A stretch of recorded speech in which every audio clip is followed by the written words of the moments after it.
Hey everyone, and thanks for jumping back into the cryptoverse. Today, we're going to talk about Bitcoin, and we're going to be discussing Heikin-Ashi Candles. If you guys like the content, make sure you subscribe to the channel, give the video a thumbs up, and also check out the Telegram channel, which you can find a link to in the description below. Let's go ahead and jump in. So, normally when we talk about Bitcoin, we discuss the fairly standard candles, okay? And I imagine that many of you use the same candlesticks that I do. Namely, if the price closes above where it opened, then the candle is green. And if it closes below where it opened, then the candle is red. But I wanted to talk about a common candlestick that a lot of people use. In case you are not familiar with it, it is called Heikin-Ashi Candles. And they do provide an interesting perspective on the market so that you can better identify overarching trends and not get chopped up in daily price action. All right. So with that in mind, let's go ahead and jump in and break down what are Heikin-Ashi candles and how can we use them to better identify the current trend for Bitcoin. So first of all, you should note this is what Heikin-Ashi candles look like. And if you remember earlier this year and late last year, we had a fairly systematic uptrend. We had the summer lull, which we said was coming many times, and you can see that clear shift in momentum. Okay, it was a clear shift in momentum, a general uptrend, a plateau, a downtrend, and what's interesting, depending on how you look at what happened in the summer, you might argue that it was nothing more than sideways action. Because if you look at normal candles, you could sort of look at this and say it's mostly sideways action. But when you look at Heikin-Ashi candles, it really does show a downtrend. And that's why the end of July was so brutal for a lot of market participants, because it felt like just a downtrend, a constant, a persistent downtrend that just simply would not let up. And so then it begs the question, well, why does it look so different? Why do Heikin-Ashi candles look so different from normal candles? And in order to do that, in order to understand that, we just have to look to see how they're calculated. All right. So the close for Heikin-Ashi candles is calculated based on the open of the current period, the current bar, the current candle that you're looking at, the open, plus the high of that period, plus the low of that period, plus the close of that period divided by 4. So that would be the Heikin-Ashi close, which is different than the actual physical close of the asset. All right, so it's the average price. So it's divided by 4 because you have four different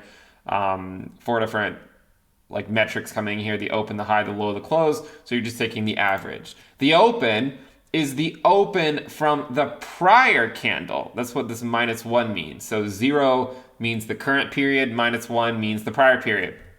So if you're in any type of STEM field in college, I'm sure you've seen this notation plenty of times before. So the open is calculated using the open price from the last candle and the closing price from the last candle divided by 2. The high is calculated by the max of the high of the current period, the open of the current period, and the close of the current period. Okay, so you have to figure out, okay, which one is the max? You might say, well, wouldn't the max just be the high?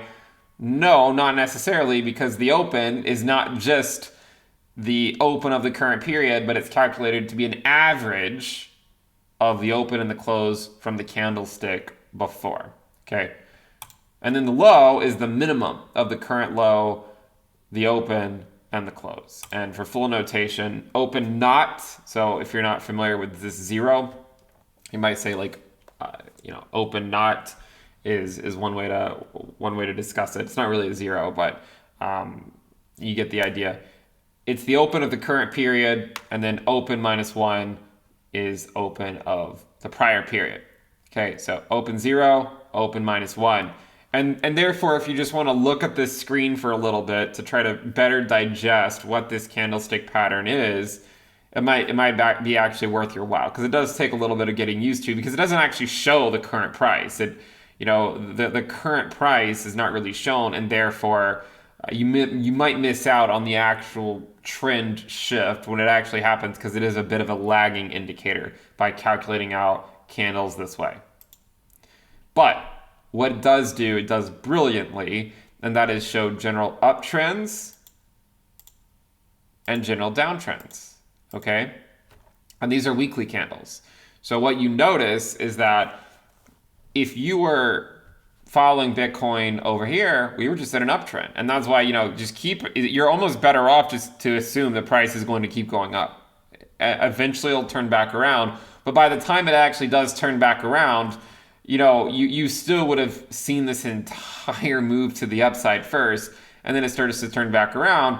And you could if you wanted to take profits over here. Okay, the profits I took were actually, well before that. I was saying that we were too far ahead of schedule back in May, and that we needed to have a 3 to 6 month summer lull. And you can in fact see that we had that at least 3 month lull in the market, and it took about 6 months to get to new all-time highs. So it's interesting because it really does show that change in momentum. All right, and again, uptrends are characterized by generally three things: large candle bodies, okay, which you can see, not like little candle bodies like this, but large candle bodies, long upper shadows, so you see these wicks, so long upper shadows, the wicks, and no lower shadows, or if there are some, only a few compared to the entire trend. So what you notice, an uptrend, large candle bodies, long upper shadows, no lower shadows. Okay? This is what uptrends are characterized by. Downtrends are characterized by large candle bodies, long lower shadows, and no upper shadows. You can see there are a few, but on a lot of them, you don't see any upper shadows. Okay? So, market participants during this phase feel super bullish. And it is an uptrend, even though there might be a few weeks here and there that go sideways, and you might have some red weeks on using normal candles. When you look at the Heikin-Ashi candles, it actually tells a slightly different story and says, look, this is one massive uptrend, this is one massive downtrend, and it's not really any more complicated than that. All right. And then over here, we had another uptrend, right? Large candle bodies, long upper shadows, no lower shadows. Again, large candle bodies, long upper shadows, no lower shadows. Or if there is one, only, a very few compared to the overall trend. So there's just one in this trend here. And then this is a downtrend, right? Large candle bodies, long lower shadows, and not really any upper shadows. Okay, so what it shows the general trend in the market, and it also shows, there is sometimes a price to be paid for confirmation. All right, so I think for a lot of people, the best strategy simply is just to DCA, and I mean, as cliche as that sounds, that is certainly a strategy. And then just to take advantage of any time a bubble comes, okay? And that's why back over here, I was adamant that, that people should be taking profits, that the risk levels were too far extended, that the market cycle ROI was incredibly extended. And if you look at this, you can see that there is some evidence that the trend was actually shifting. We didn't look at this back then, of course. We were looking at other stuff that told a similar story, but this was some clear evidence that in fact the trend was shifting. And then you can see here evidence that the trend was shifting from the summer lows. All right, large candle body and no lower shadows, long upper shadows. So now we're in a downtrend, and you can see that Bitcoin is trying to level off, right? We're trying to level off and find a base to build out a new uptrend like we did back in July, like we did back in late September and early October. But the uptrend has not actually occurred yet, okay? And one of the things, we discussed as well is that bull market support band for Bitcoin, which is a combination of the 20-week SMA and the 21-week EMA. They're currently trading, or the current moving averages there are about 51.5K to 53.3K or so, something like that. And so as far as I'm concerned, until Bitcoin is putting in weekly closes above 53K, then, we're still playing in our metaphorical sandbox here. And you could argue that the market is definitely leaning more bearish right now. It's not something where I'm saying it as a snide remark or anything, or I like that it is. I don't.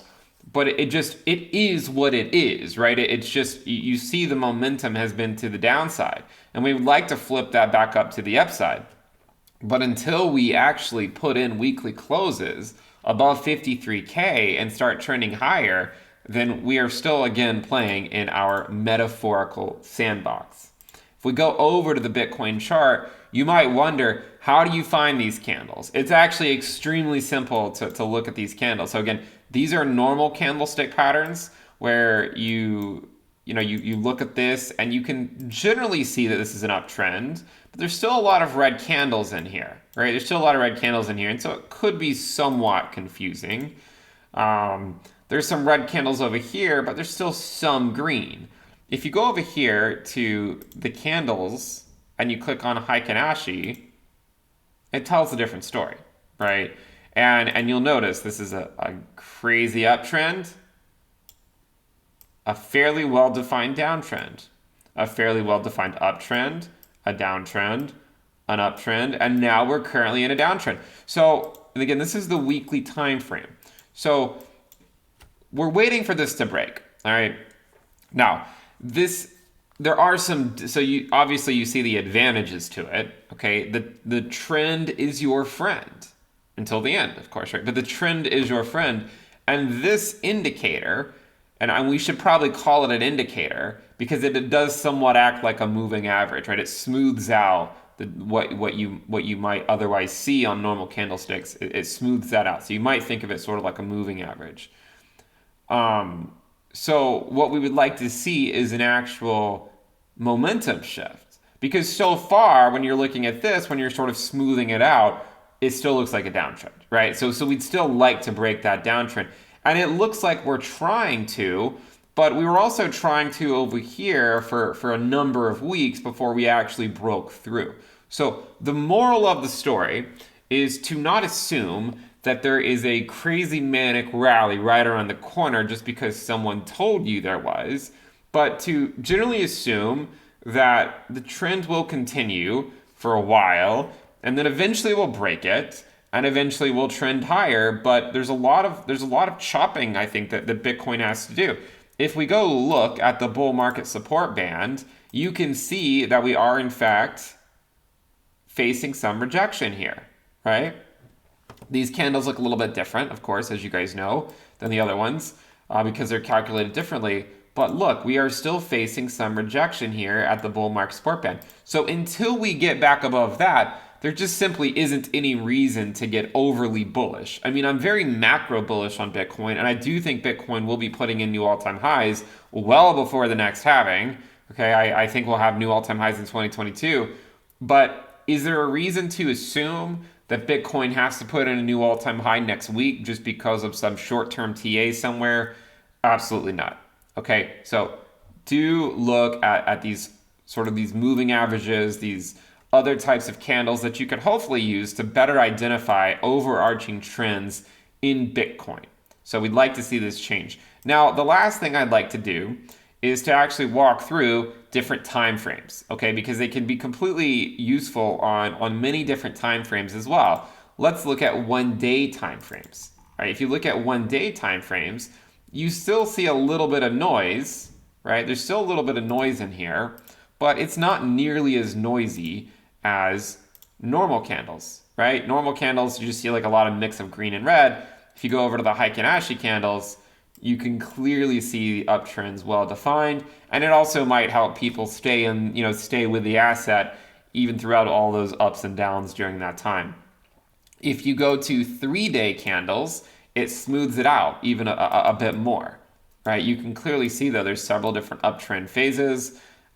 Even during the bullish phase, we had several of these key uptrend phases followed by some downtrend phases, okay, a number of them. And so now we're continuing to chop, all right? And I would think that Bitcoin is going to continue to chop for a while. And by when I say chop, I basically just mean chop sideways. And arguably between this range, if I were to go back over to these, to the normal candles that what we typically use, when we talk about this range, I should probably go over to the 4 hours so we can actually see it a little bit better. Look, I mean, Bitcoin right now is more or less between 52K and 40K. And that would be a fairly conservative range. A tighter range is 45K to 52K. All right. So we're still in this range. This range down here is still possible, of course. I mean, we had a wick to it already, but this is a chopping range. Okay. Bitcoin gets chopped up in this range. Leverage traders get completely wrecked, because they probably don't know what they're doing. And life goes on, whether you're losing money or making money, whatever. But if you go back over to the Heikin-Ashi candles, all right, these are 4-hour candles, in fact, and even then it seems at least a little bit useful, right? You can spot the trends and maybe even look for trend reversals. But you go over to the 1 day. This is what the 1 day looks like. Here is the 3 day. We already showed that. Why don't we go over to the 1 week? This is what we've been showing for most of the video. And I'd say it does a fairly good job of showing the general momentum shifts, right? We like riding that momentum for Bitcoin. And at some point, I do think Bitcoin will make a run for 100K later on this market cycle. I've always said I don't think the cycle is going to end in 2021, but that I do think we will make that run. And it'd be nice to see that displayed here using these Heikin-Ashi candles. And if you're not familiar with how it might not show the current price, well, look, the current price of Bitcoin is 47,882, but it's currently showing 49,528. But it's because of the way they're calculated. Okay, so it's a lagging indicator. It's completely lagging indicator. Let's go over to 2-week candles. All right, why don't we go to 12-day candles first? So these are 12-day candles. And what's interesting about this one is when you look at 12-day candles, it almost completely removes the September drop, just because it was fairly short-lived compared to the uptrend. If you go to 2-week candles, you still get it, right? You still see it. But if you go to 1-month candles, it's not even there, right? The September drop is not even there anymore, okay? And so it really does do a good job of showing the general uptrend that we experienced back in July, August, September, and October, and then going through about mid-November. So you can see that here. July was red, but then August, September, October, and November were green, despite the fact that we did have a fairly brutal September where we went from 53K all the way back down to approximately 39K, and then we rallied to 69K the next month. Pretty big change there, all right? If we look at this for a few seconds, though, it is certainly interesting because we've just been completely range bound here, right? As I said before, 2021 is a sideways year between 30 and 60K, and there's still a decent chance that even as we get into 2022, we're still going to range a bit. It's not like we have to immediately break out to the upside, but arguably 2021, it's just been sideways for Bitcoin. Some people say, well, what about the bull market? Look, I mean, when we talk about market cycles, I would say Bitcoin has a long way to go for this market cycle. I mean, I don't think we're about to go back down to $10,000 or $15,000 like some of the bears are calling for. I don't think that at all. But with all due respect, you could argue what bull market for Bitcoin? It's just been going sideways for the last year. You wouldn't normally think of a bull market as being at the same price, and let's just switch this back over to the normal candles just so we get it, right. You wouldn't think of a bull market, generally speaking, as being at the same price that we were 2 months ago, and 3 months ago, and 4 months ago, and 7 months ago, and 8 months ago, and 9 months ago, and 10 months ago. That's not really a bull market, right? It's just sideways. It's just sideways movement. This is a bullish market, right? This is a bull market when it's generally going up. This is bullish. This is a bull market. It's a shorter bull market. But I would still argue that these bull markets are still within the grand scheme of a much longer market cycle. Okay, so you get a bull market here, a brief bull market, and then you get a brief bear market. Then you get a longer, more sustained bull market, and we had a very brief bear market. And sort of chopping up and down here. Okay, so the argument is that, if people constantly wonder if the Bitcoin bull market is intact, I mean, as far as I can tell, we've just been going sideways for the last year, right? We've just been going sideways. So I don't see any reason to, to think that this is necessarily breaking anything. Okay, it's just been fairly sideways movement. But here's really where it gets interesting. You look at 2-month candles. We haven't even had a red month candle not since the summer. The July candle, not since since the summer. That was the last 2-month candle that was red. So even the brutal pullback that we've had over November, the last half of November, and then for most of December, the Heikin-Ashi candle is still actually green.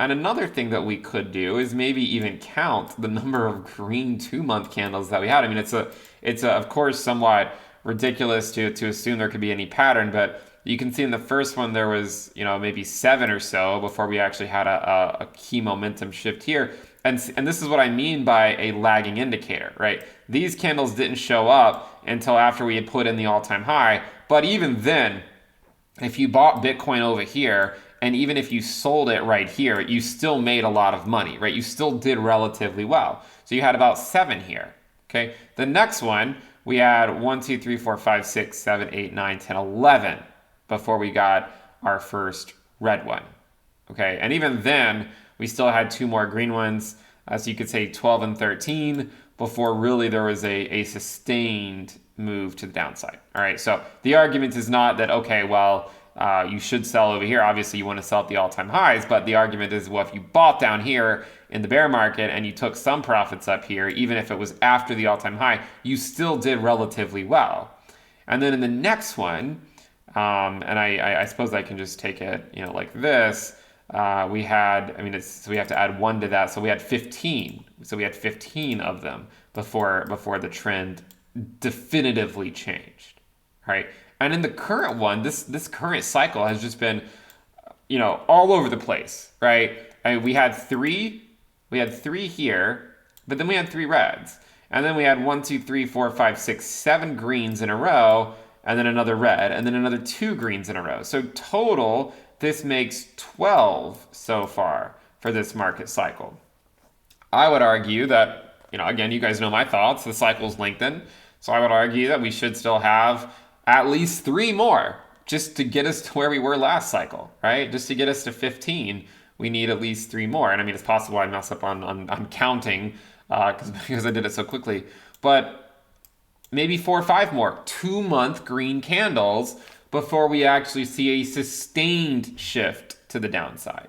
Like we're basically, what I mean is where we just go straight down for a while and then we have to, recover. So I know the bears are looking for a trend like this where we maybe just go back to $10,000 and then recover from there potentially. But I do think that while there could still be some chopping in here, Bitcoin will resume the trend at some point. So anyways, I thought these were some interesting candles, the Heikin-Ashi candles. If you want to check them out, again, you can find them over here. Just go to TradingView and then just click up here on the candles and scroll on down to Heikin-Ashi. And you can use these candles to hopefully better identify momentum shifts in the market. But do remember they are, in fact, a lagging indicator. If you guys like the content, make sure you subscribe to the channel, give the video a thumbs up, and also check out the Telegram channel, which you can find a link to in the description below. We also do have the sale on the premium list, the holiday sale. Make sure you lock in the lower rate. Go to intothecryptoverse.com. You have until the end of the year, so about 3 more days until we're going to close that sale. You'll get access to weekly reports and videos, the Telegram alerts channel, the Telegram chat room, the risk dashboard, trading view indicators, and more. Make sure you guys check it out. Thank you for tuning in. Subscribe, and I'll see you next time. Bye.